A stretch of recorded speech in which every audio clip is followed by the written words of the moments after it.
as imagens dos chamados santos começaram a falar comigo.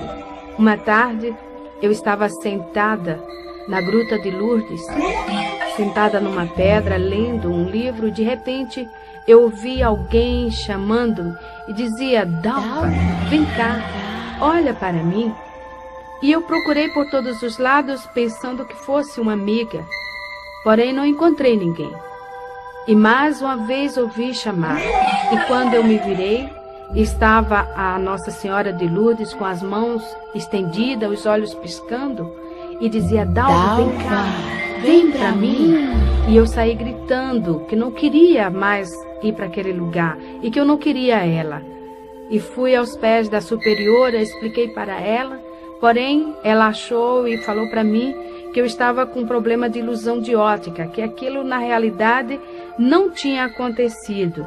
E se acontecesse, eu devia ter ido para saber dela o que ela queria, porque era comum os santos falar com as pessoas. Porém, eu tinha muito medo.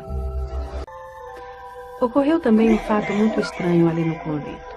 Eu, junto com minhas colegas e as alunas do orfanato, resolvemos brincar de esconde-esconde.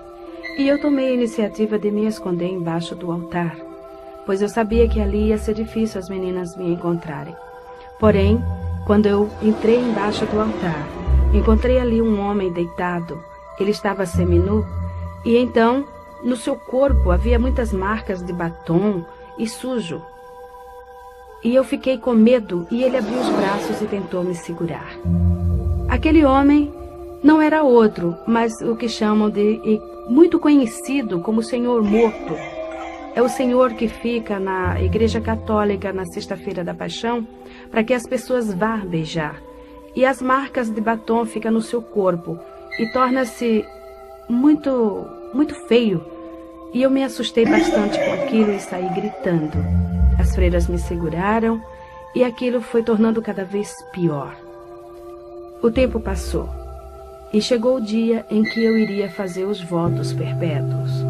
Então, naquela noite, nós tínhamos que ficar em meditação até as 10 horas da noite no convento, rezando o ofício de Nossa Senhora, meditando do que seria a nossa vida dali para frente.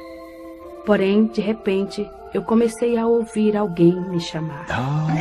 E eu comecei a tremer de medo, fiquei arrepiada. Eu sentia que meu cabelo estava em pé. E eu procurei pensando que fosse alguma colega, porém não era.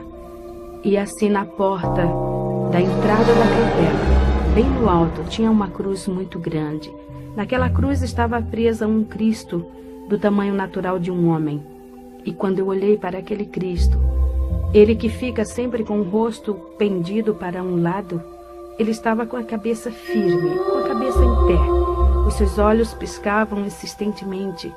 Suas mãos presas na cruz mexiam os dedos no gesto de chamar.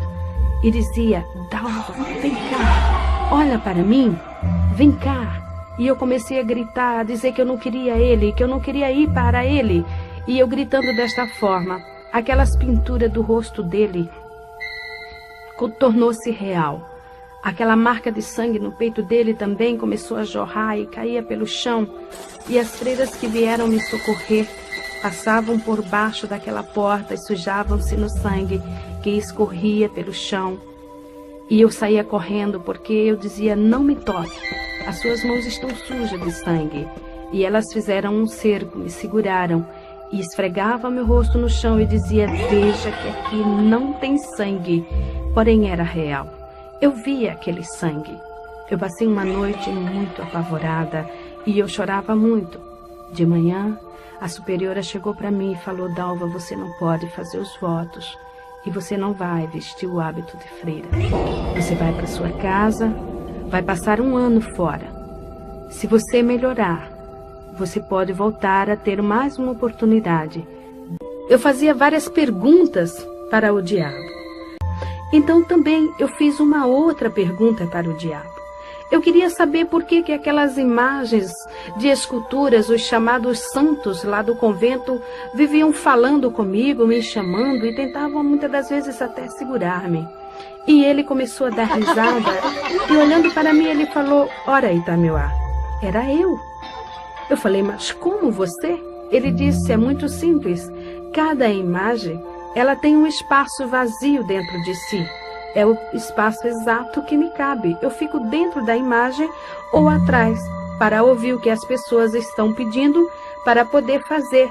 E assim, com isso, elas estão me seguindo. Com isso, elas estão fazendo o que eu quero.